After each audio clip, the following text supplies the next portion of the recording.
పాడి పంటలు ఛానల్ వీక్షిస్తున్న రైతు సోదరులకు నమస్కారం. ఈనాటి అభ్యుదయ రైతుల పరిచయవేదిక కార్యక్రమానికి ఎన్టీఆర్ జిల్లా ఇబ్రహీంపట్నం మండలం దాములూరు గ్రామానికి చెందిన రైతు శ్రీ అబ్బూరి వరప్రసాదరావు గారు ఛానల్కి విచ్చేశారు.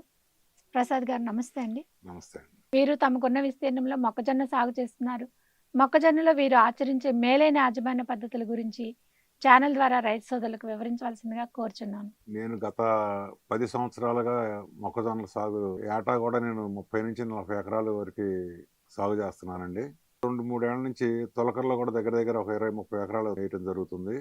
తొలకరలు అనేదానికి మేము జూన్ 1 నుంచి 20 లోపు మొక్కజొన్న సాగు చేస్తామండి. మిషన్ డ్రిల్ ద్వారా వేయడం జరుగుతుందండి. 2-3 బ్యాగ్స్ యూరియా కూడా అదే ఫర్టిలైజర్ కూడా డ్రిల్ మిషన్ ద్వారా వేసి, అలాగే సీడ్ వచ్చేసరికి 8-10 కేజీస్ డ్రిల్ మిషన్ ద్వారా వేసేస్తామండి. మధ్యలో కనుక మాకు ఏదైనా రెయిన్ అది సరిపోతే ఇబ్బంది ఏం లేదండి. అది వచ్చేసి మేము హార్వెస్టింగ్ కూడా మిషన్ ద్వారానే హార్వెస్టింగ్ చేసేస్తాము.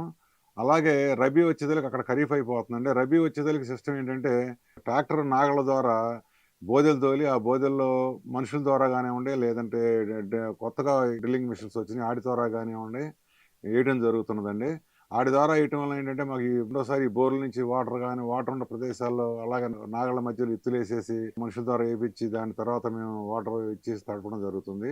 దానికి కూడా మేము ఏం చేస్తామంటే యాక్చువల్గా ఫస్ట్లో కూడా ఫర్టిలైజర్ ఒక 2-3 బ్యాగ్స్ ఫర్టిలైజర్ ఇస్తామండి. అలాగే 30 డేస్ తర్వాత మళ్ళీ ఒక ఫర్టిలైజర్స్ ఇస్తాము.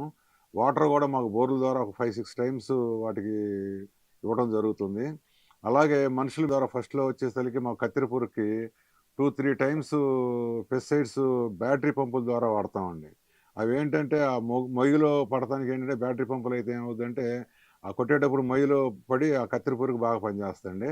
అలాగే 2 ఫీట్ పెరిగిన తర్వాత ఏం చేస్తామంటే ఈ గ్రాన్యూల్స్ కొరోజన్ గ్రాన్యూల్స్ వచ్చినాయండి. వాటిని మేము ఎకరానికి ఒక 8-10 కేజీల వరకు వాడతాము. అవి వాడడంతో మాకు 45 డేస్ పైరు అయిపోద్దండి. ఆల్రెడీ 60 డేస్ మాకు దాసరిన వస్తుంది కాబట్టి అప్పటి నుంచి మాకు అంత పురుగు ఎఫెక్ట్ ఉండదు. మాకు వచ్చేదలికి ఆదాయం కూడా ఒక 30-40 క్వింటాల్స్ అవుతాయండి ఎకరానికి. అలాగే ఖర్చు వచ్చేదలికి 35,000 ఖర్చు అవుతుందండి. ఒక ఎకరానికి మొక్కజొన్నకి 35,000 అవుద్ది. 35-40 క్వింటాలు మొక్కజొన్నలు అవుతాయండి.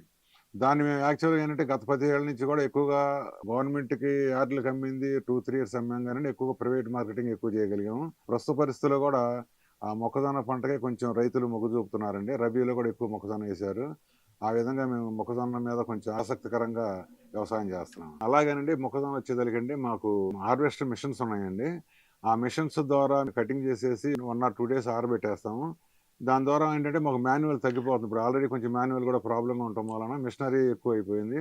ఆ మిషనరీ ద్వారానే మేము హార్వెస్టింగ్ చేసి దాన్ని మార్కెటింగ్కి పంపించగలుగుతున్నామండి. మొక్కజొన్న కత్తెర పురుగు నివారణలో మేలైన సస్యరక్షణ విధానాలు ఆచరిస్తున్నారు. అదేవిధంగా యంత్రాల ద్వారా కోత నూర్పిడి విధానంలో కూడా మంచి ఫలితాలు పొందుతున్నారు. ఛానల్ ద్వారా రైతు సోదరులకు చక్కటి సలహాలు అందజేశారు. ధన్యవాదములండి.